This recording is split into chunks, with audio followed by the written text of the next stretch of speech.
Everyone, welcome to my channel Jeet Surtal. आपका बहुत बहुत स्वागत है मेरे इस YouTube चैनल पर। मेरा आज का टॉपिक है नाद, 7वीं कक्षा का पाठ नंबर 2 का चैप्टर। जैसे कि आप सब जानते हैं कि चैप्टर में एक पैराग्राफ में दिए जाते हैं तो कोई भी क्वेश्चन आंसर नहीं होते, तो मैं आज आपको नाद के प्रश्न उत्तर करवाऊंगी। ये वीडियो आपके लिए बहुत इंटरेस्टिंग है और हेल्पफुल है। शुरू करने से पहले आप मेरे इस चैनल को सब्सक्राइब कर लीजिए, शेयर कीजिए। अगर आपको वीडियो अच्छी लगती है तो लाइक भी कर दीजिएगा। आइए वीडियो शुरू करते हैं। सबसे पहले हम फर्स्ट क्वेश्चन लिखेंगे, नाद का अर्थ क्या है? नाद का अर्थ क्या है? तो इसका उत्तर क्या लिखेंगे? नाद का अर्थ है आवाज। नाद का अर्थ है आवाज। नेक्स्ट क्वेश्चन हम लिखेंगे, दूसरा क्वेश्चन, नाद किसे कहते हैं? नाद किसे कहते हैं? तो इसका उत्तर क्या बनेगा? स्थिर आंदोलन संख्या वाली मधुर ध्वनि जिसका प्रयोग संगीत में किया जाए उसे नाद कहते हैं। स्थिर आंदोलन संख्या वाली मधुर ध्वनि जिसका प्रयोग संगीत में किया जाए उसे नाद कहते हैं। नेक्स्ट क्वेश्चन, तीसरा क्वेश्चन, नाद कितने प्रकार का होता है? नाद कितने प्रकार का होता है? तो इसका उत्तर क्या है? नाद 2 प्रकार का होता है। नाद 2 प्रकार का होता है। नेक्स्ट क्वेश्चन, फोर्थ क्वेश्चन, नाद के 2 प्रकारों के नाम बताएं। नाद के 2 प्रकारों के नाम बताएं। इसका उत्तर लिखेंगे आहत नाद और अनाहत नाद। आप पॉइंट्स में भी लिख सकते हैं, आप डायग्राम में भी लिख सकते हैं। जैसे कि नाद पहले लिखकर उसके बाद नीचे आप आहत और अनाहत लिखकर इसे बॉक्स में बना सकते हैं। बच्चों को ऐसे इजीली याद हो जाएगा।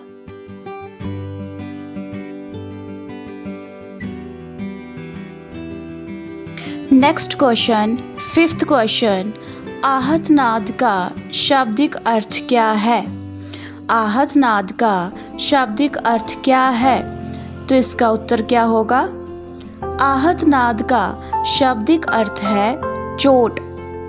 आहत नाद का शाब्दिक अर्थ है चोट।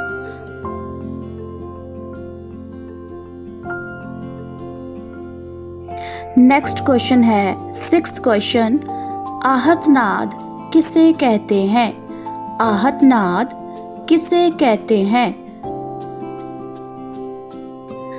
इसका उत्तर है जो आवाज किसी चोट, रगड़ या स्पर्श से पैदा हो उसे आहत नाद कहते हैं। जो आवाज किसी चोट, रगड़ या स्पर्श से पैदा हो उसे आहत नाद कहते हैं।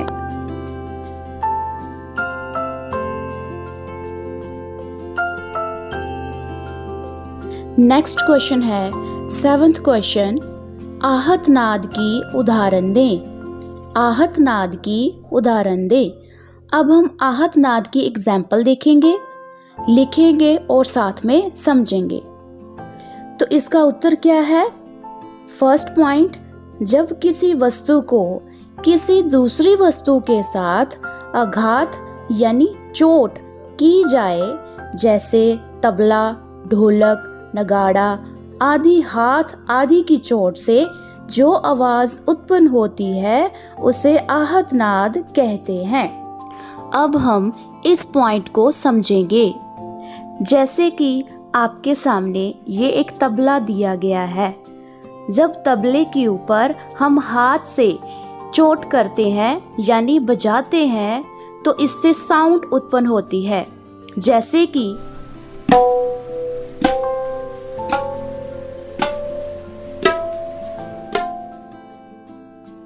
इसी प्रकार जब हम ढोलक या ढोल पर चोट करते हैं स्टिक से या हाथ से तो इसकी साउंड उत्पन्न होती है। अब हम ढोल की साउंड सुनेंगे।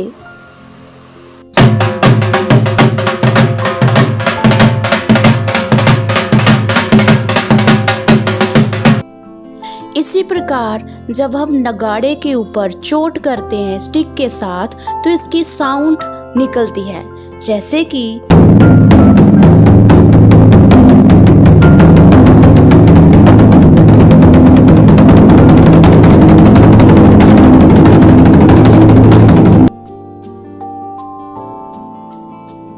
आई होप कि आप इस एग्जाम्पल को अच्छी तरह से समझ गए होंगे। नेक्स्ट हम सेकंड एग्जाम्पल समझेंगे। नेक्स्ट दूसरी एग्जाम्पल है जब किसी रगड़ से जो आवाज निकले, जैसे वायलिन, सारंगी आदि गज से, सितार पर मिजराब से, उसे आहत नाद कहते हैं। अब हम दूसरी एग्जाम्पल समझेंगे। जैसे कि आपके सामने ये एक वायलिन की तस्वीर है। इस वायलिन के ऊपर एक ब्लैक कलर की स्टिक है। इस स्टिक को हम गज कहते हैं। जब हम गज को वायलिन के ऊपर रगड़ते हैं तो इसकी आवाज उत्पन्न होती है। अब हम इस वायलिन की आवाज सुनेंगे।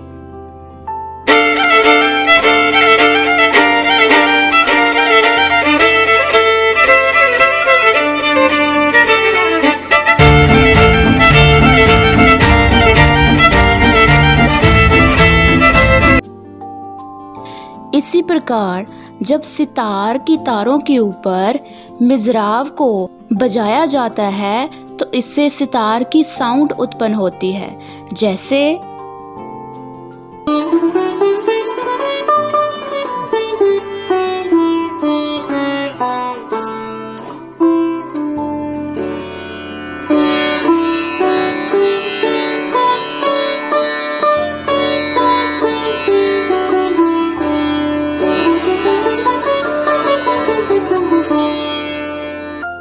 इसके बाद सारंगी भी गज के साथ बजाई जाती है। अब हम सारंगी की साउंड सुनेंगे।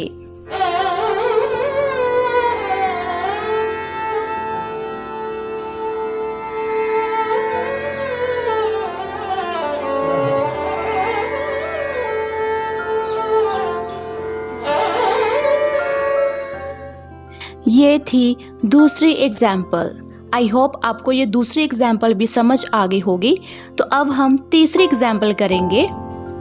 आहत नाद की तीसरी एग्जाम्पल, जब किसी वस्तु में हवा प्रवेश करती है या स्पर्श करती है, जैसे शहनाई, बीन, बांसुरी, हारमोनियम आदि हवा से, और इसी प्रकार जब मनुष्य के कंठ में हवा प्रवेश होकर गले की मांसपेशियों से कंपन होती है तो वह आवाज आहत नाद कहलाएगी। अब हम तीसरी एग्जाम्पल समझेंगे। जैसे आपके सामने ये एक शहनाई की तस्वीर है। शहनाई को बजाने के लिए जब हम मुंह से हवा भरते हैं तो उस हवा के प्रवेश होने के कारण शहनाई में से आवाज निकलती है, जैसे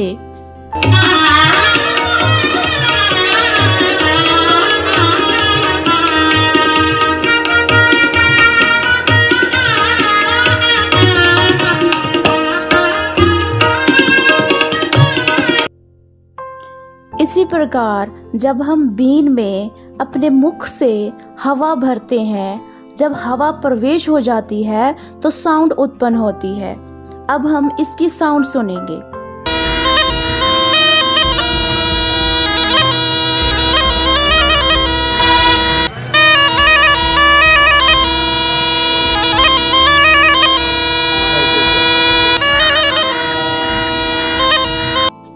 प्रकार हम बांसुरी की साउंड भी सुनेंगे।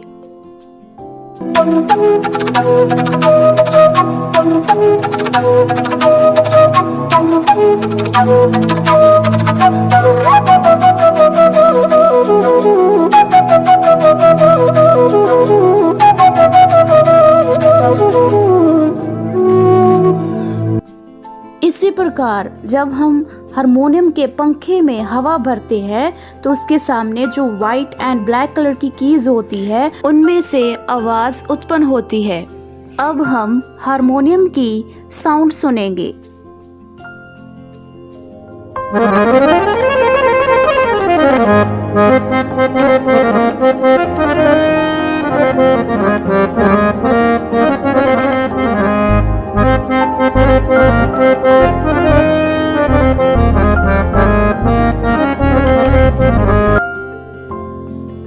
आई होप को 3 उदाहरणें समझ में आ गई होंगी।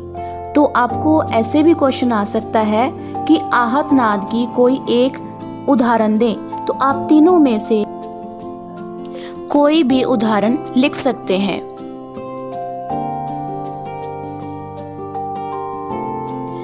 नेक्स्ट क्वेश्चन है 8th क्वेश्चन, अनाहत नाद किसे कहते हैं? अनाहत नाद किसे कहते हैं? पहले हमने आहत नाद के बारे में पढ़ा था। आहत नाद किसे कहते हैं? जब चोट से आवाज पैदा हो।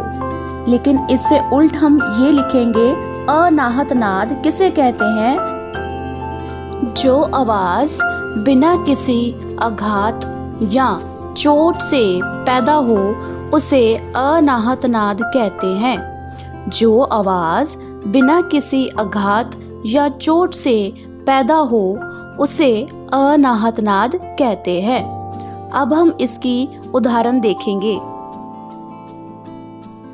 अगर हम अपनी उंगलियों को कानों में डालें, जो सनसनाहट सुनाई देती है उसे अनाहत नाद कहते हैं।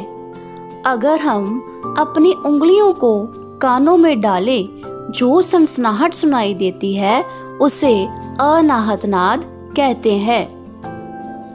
इसे हम खुद भी प्रैक्टिकल करके इस आवाज का पता लगा सकते हैं।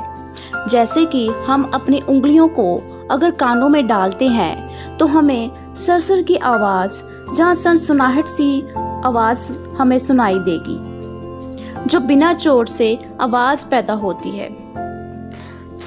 ये थे 7वीं कक्षा के पाठ नंबर 2 के नाद के प्रश्न उत्तर।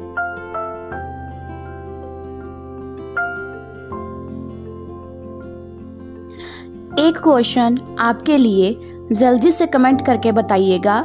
जो आवाज चोट से या आघात से पैदा हो उसे क्या कहते हैं? जो आवाज चोट से या आघात से पैदा हो उसे क्या कहते हैं? जल्दी से कमेंट करके बताइए। आपको ये मेरी वीडियो कैसी लगी? अगर अच्छी लगी तो मेरे चैनल को सब्सक्राइब कीजिए, शेयर कीजिए और कमेंट जरूर करके बताइएगा।